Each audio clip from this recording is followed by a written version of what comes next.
Welcome to VCT Pacific Breakdown with me, Lothar. I'm an analyst for VCT EMEA, but today I'm gonna start working on content for VCT Pacific. We're gonna break down some rounds, we're gonna break down some executes, maybe some retakes, all the stuff happening in the games. And for the first episode, I'm bringing you RRQ versus Zeta Division and the 21st round, which has a fantastic execute on Haven.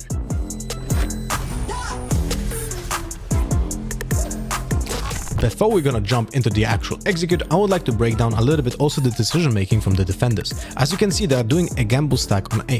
The thing is, I assume that Zeta Division wants to avoid the Killjoy lockdown being put on short. This is why they're gonna fight for A position and are gonna put an aggressive smoke on A lobby and use a lot of utility to just make sure that RRQ doesn't get this space, which is a nice read. But the thing is, I think RRQ just fully reads that behavior from Zeta and go a full 5 stack into C, which is a fantastic decision, and essentially they get out 5v1 on the C side early, and because of that the execute is also bolstered to be essentially flawless. So let's see how that round actually looked like.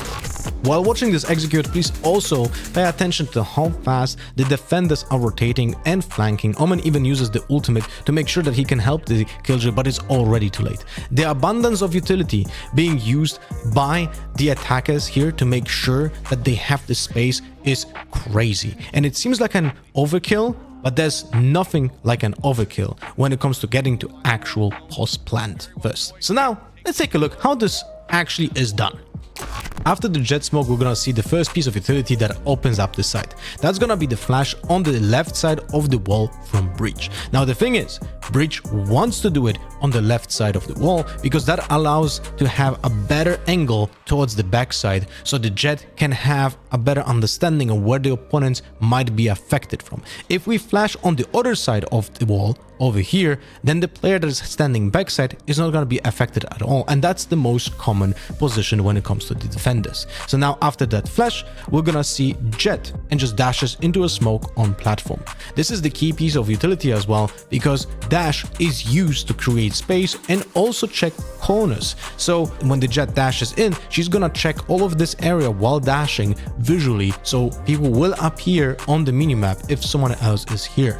Now when she's dashing over the platform, she's waiting on other key pieces of utility that help her get there. So one of the, of course, most basics and important is the smoke for double doors. Of course, you want to do that because otherwise your teammates that are gonna follow the Jet are gonna have a hard time going into site if they're gonna be stowed by players from double doors. So it's very simple, but also remember that the smoke needs to be perfectly positioned, because if the smoke is crossing this line right here, then the opponents from double doors might feel a little bit too courageous and just gonna push it. So if you're gonna put a smoke over here, it cannot be like this. This gives too much space for the defenders coming in through double doors, right? So you want to do those kind of smokes when you're attacking. So this smoke that we have seen from Jet should have been actually a little bit more like this to create more space, but that doesn't run it that much because it's only a 4 seconds long smoke.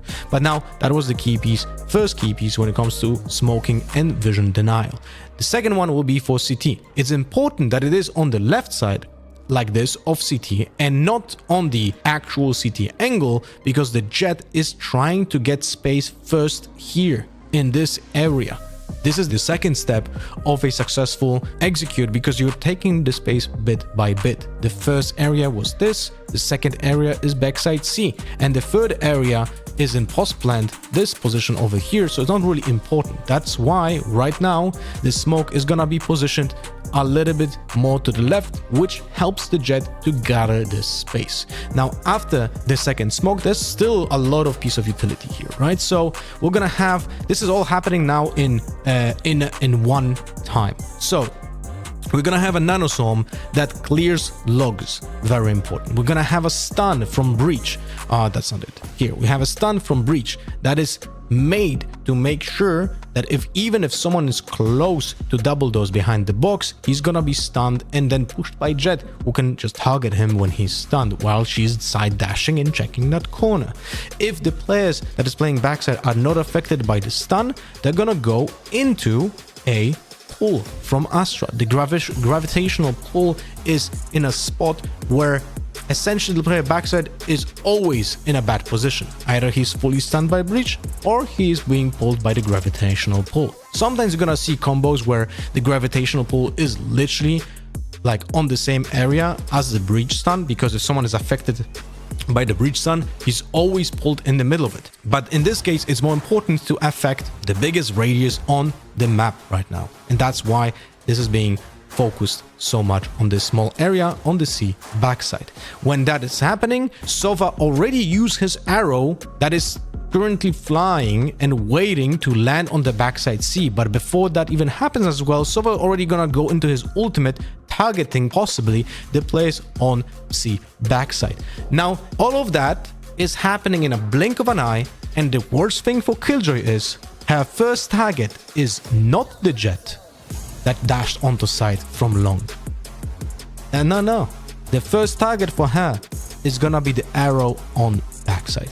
And that arrow on backside is like a bait for the players on the C side, because you cannot stand anywhere on the side, on platform, on backside, or on logs without being affected by the vision. So you literally have to destroy it when it lands. And that's when Jet will strike. Now, having all of that in your mind, let's pay attention to what is actually happening during this post plant, because everything just works perfectly for RRQ. Everyone stands still, Jet and Breach are just holding the CT with the high and low positioning. They just have perfect crossfire for each other, which is so hard for the defenders to go through, and then everyone else is just holding their sides, and that's it.